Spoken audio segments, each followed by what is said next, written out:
The sounds of cannons booming, guns firing, and bugles blowing at noon on April 22nd, 1889. It's a tale older than the state of Oklahoma itself, the mad dash in 1889 to claim free land in a new territory. But the land run meant Indian territory had to be altered. They created the Dawes Act and several other acts where they took the land from the tribe and allotted them individual land. And once they gave each individual a parcel of land, there was plenty of land left to open up to non-Indian settlement. And the interesting thing about the land runs is, even though American Indians did participate, they were not legally allowed to participate because they were not citizens of the United States. There were 5 land runs between 1889 and 1895, plus land lotteries and auctions in the early 1900s. The most famous land run is the first that went through present-day central Oklahoma. You know, the city was founded on April 22nd, 1889. That is the history. Nothing's going to change that. And it was founded in a very unique way. I mean, most cities don't know their birth date. They didn't go from 0 to 10,000 in a day. The Centennial Land Run Monument was erected to commemorate the 1889 land run and the founding of the state's capital city. This $6.2 million monument consists of 45 massive statues pieced together to tell the story of the 1889 land run. However, it falls short of telling the full story. And the land where we now sit was not born on April 22nd, 1889, only the city. And there's a lot to understand about how we came to that moment. And obviously, many things we're also exploring as a community about what happened afterwards. But I think this specific conversation is geared towards ensuring that people who visit the Land Run Monument here in Oklahoma City do understand that prior story and do understand the role of Native Americans and indigenous people in the long-term history of our community and the land where we now sit. The Society to Preserve Indigenous Rights and Indigenous Treaties, known as SPIRIT, has made it a priority to ensure the full and accurate history of Oklahoma lands is told.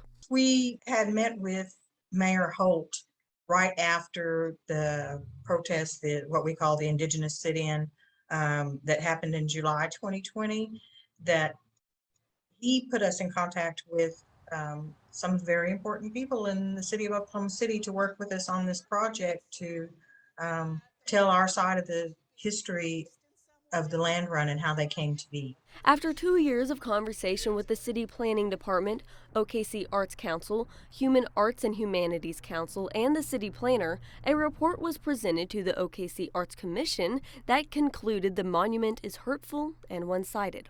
We just finished phase 1, but in the long run, the long-term project is to develop the other side across that river, to show some of our history for all, which would be, you know, a momentous thing for all 39 tribes, but that's a long way away.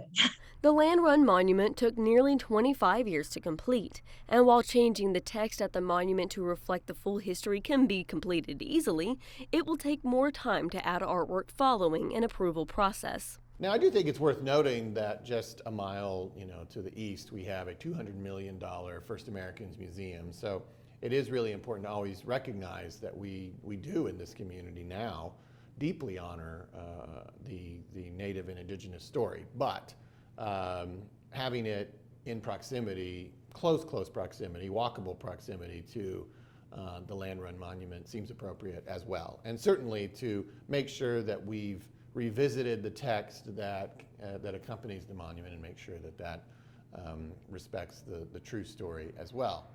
The updated text would tell the true story of the unassigned lands available in 1889, land that was once given to the Muskogee Creek and Seminole Nations.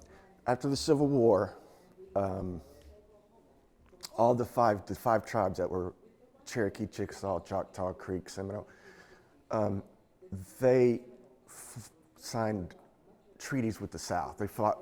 All of their members didn't fight for the South, but they had signed these treaties with the South to fight, And after the war, the United States government used their supposed participation, as a reason to redo their treaties. Although tribal members did fight on both sides of the war. It caused a big division in some of our tribal nations for those that were, on both sides. The Union and the Confederate were both making promises to the tribes to join them. So all of Oklahoma, present-day Oklahoma, except for the Panhandle, was part of the 5 tribes. It started in the east and went all the way to the west, and they took half of it away by these 1866 Reconstruction treaties with the tribes. Plus, other tribes roamed these Great Plains well before present-day Oklahoma was made Indian territory. They too saw their land claimed by settlers or auctioned off.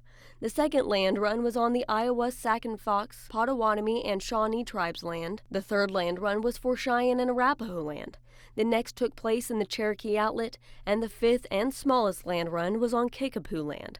Later, the land lottery in 1901 divided the land of the Wichita, Caddo, Comanche, Kiowa, and Apache tribes. It really broke a lot of people's hearts to see where once they had a community, for example, or even their family had lived, now being given to someone as free land. We are seeking to tell the true story of all the land runs and how they came to be.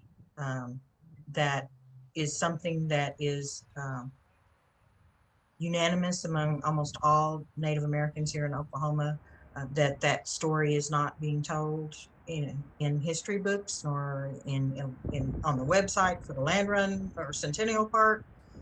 And so we just want to address the other side. How exactly the city will honor the other side of the land run's history is still in the planning stages. Kennedy Sepulvedo, the Oklahoma News Report.